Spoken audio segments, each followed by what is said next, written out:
Tentu saja tadi kita saksikan dengan pembukaan pertandingan atau kejuaraan Piala Panglima TNI ya, dalam rangka HUT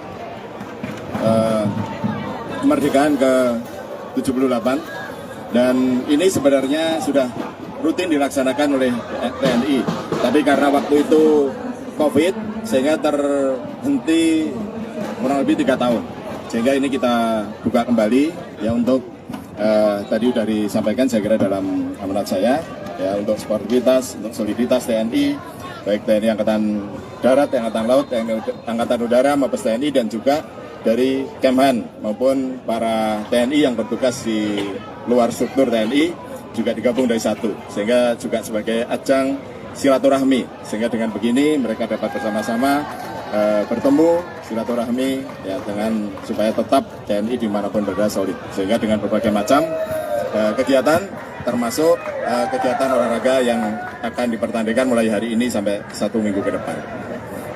Ya, mudah-mudahan dengan kegiatan-kegiatan seperti ini selain juga untuk mencari bibit-bibit atlet yang selama ini TNI juga ikut berpartisipasi dalam Asian Games maupun pertandingan-pertandingan yang sifatnya internasional.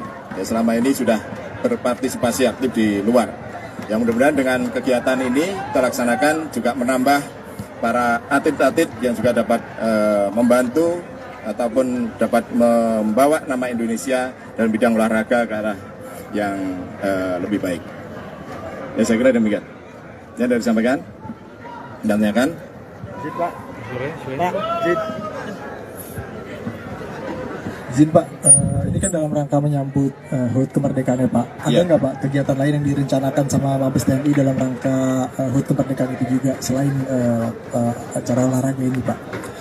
Ya, tentunya untuk memeriahkan ya, di antara olahraga ini yang dilaksanakan Mabes TNI, dan saya yakin nanti dari Matra, baik Angkatan Darat, Laut maupun Udara juga akan melaksanakan. Di samping juga mungkin kegiatan-kegiatan sosial nanti yang juga akan kita rancang dengan para aster dan para aster dari Mabesat, Mabesar maupun Mabesau. Ya, di samping kegiatan olahraga juga kita laksanakan nanti kegiatan-kegiatan bakti sosial. Ya, bakti sosial yang jelas pasti akan kita laksanakan.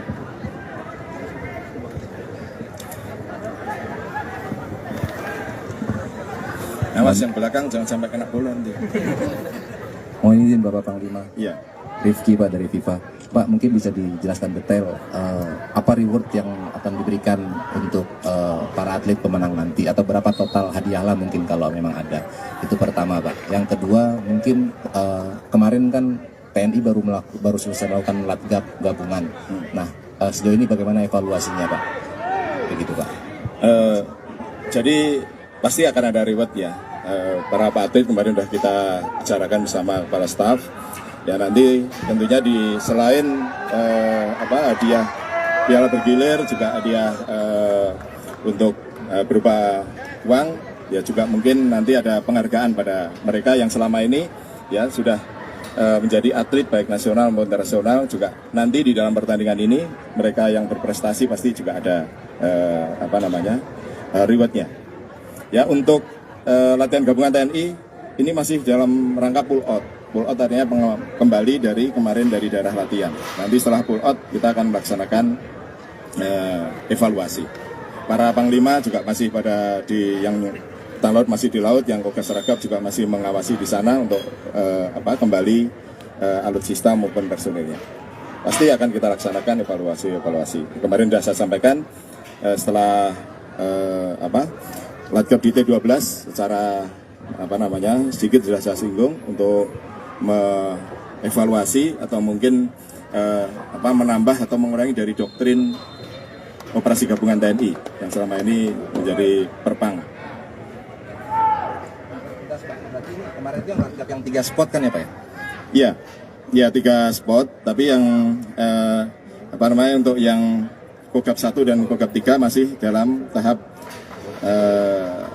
gladi posko sampai penyusunan RO. Tapi yang sudah gladi lapangan kita laksanakan di Kogab 2. Juga sekaligus nanti untuk persiapan Super Garuda Seed di sana juga nanti. Jadi kemarin sudah kita juga sekaligus sebagai referensi untuk nanti kita melaksanakan lagap minimal tidak jauh seperti itu. Jadi dari udara, laut, kemudian dilanjut ke operasi darat gabungan. Mohon izin Bapak, tadi disinggung sedikit soal SGS, sejauh ini seperti apa? Mohon izin Bapak, tadi sempat disinggung sedikit soal SGS. Kalau boleh dijabarkan sedikit lagi Bapak, sejauh ini persiapannya bagaimana? Ya, sekarang ini masih dalam tahap perencanaan.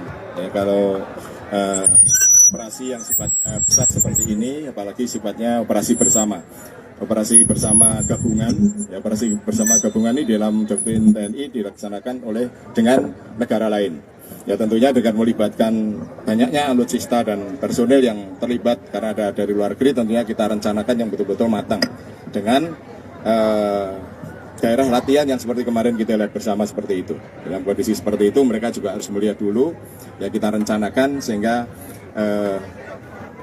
latihan apa yang pas. Ya, tentunya yang tadi saya sampaikan, pasti ada linut, pasti ada operasi amfibi, pasti ada operasi pendaratan literasi, juga pasti akan ada operasi darat gabungan yang melibatkan alutsista dan juga personel angkatan darat yang akan menuju ke daerah sasaran darat tadi.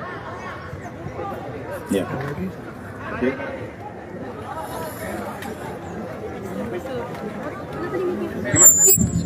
Ini kalau dari situ ada. Berdiri aja, berdiri. Bertanya tapi soal agenda lain. Apa? Dari agenda ini.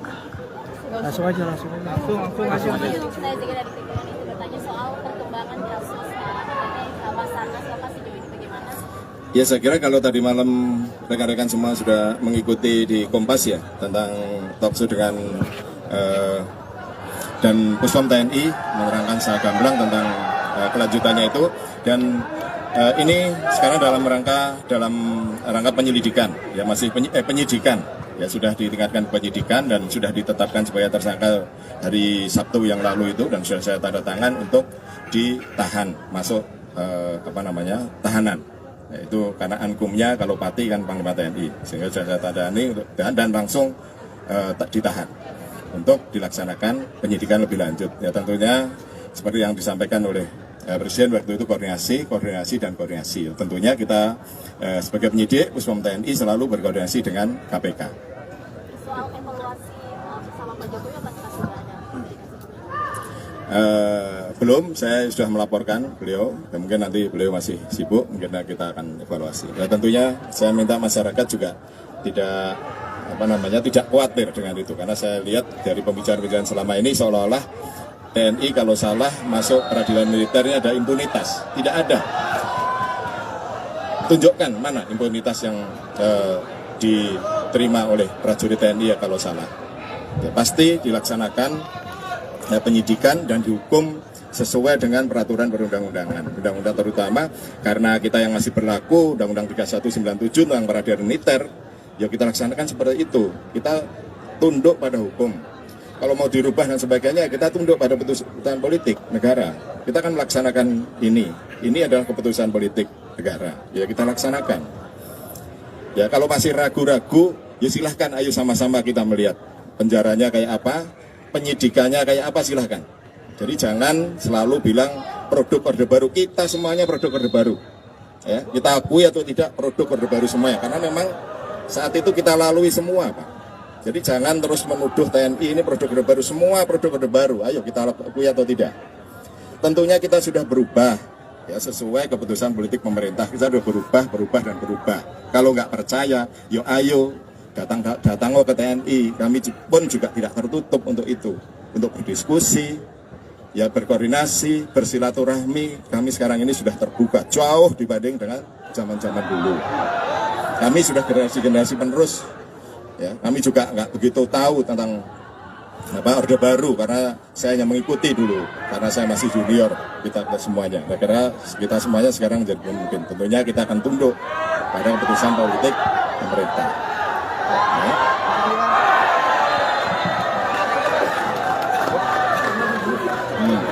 Nah, bahkan ada keputusan seumur hidup di 2016 itu. Kemarin Bapak sudah bertemu dengan Ketua KPK, itu apa aja yang dibahas? Lalu apakah nanti ke depan akan ada pertemuan untuk memperbarui MOU seperti itu, Pak? Jadi kan selama undang-undang yang mengatur ini masih berlaku, kita tetap tunduk pada aturan itu.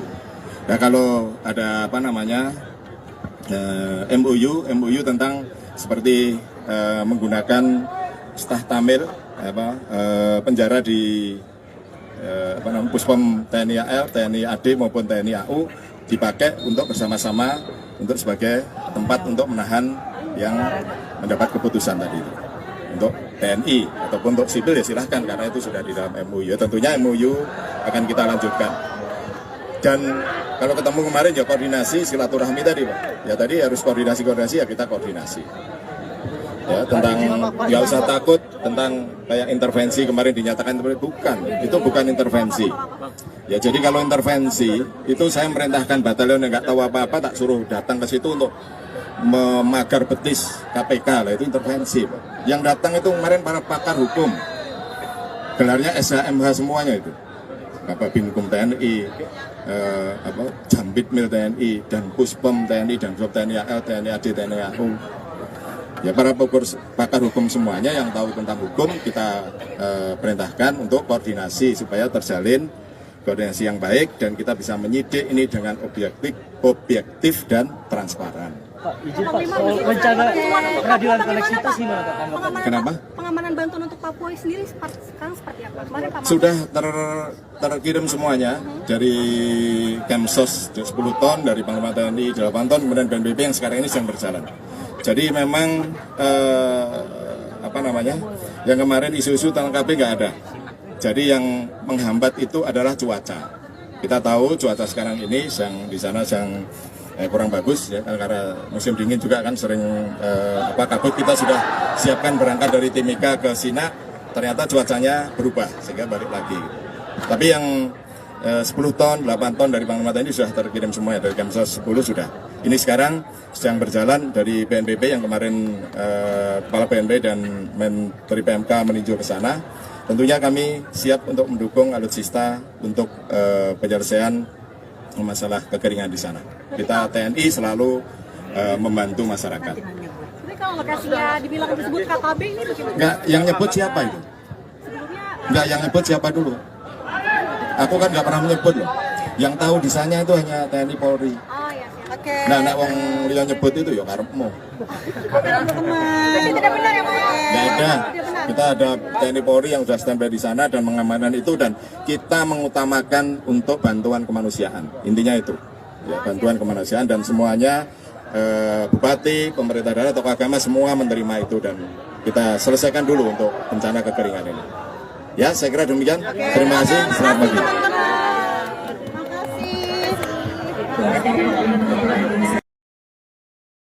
kasih.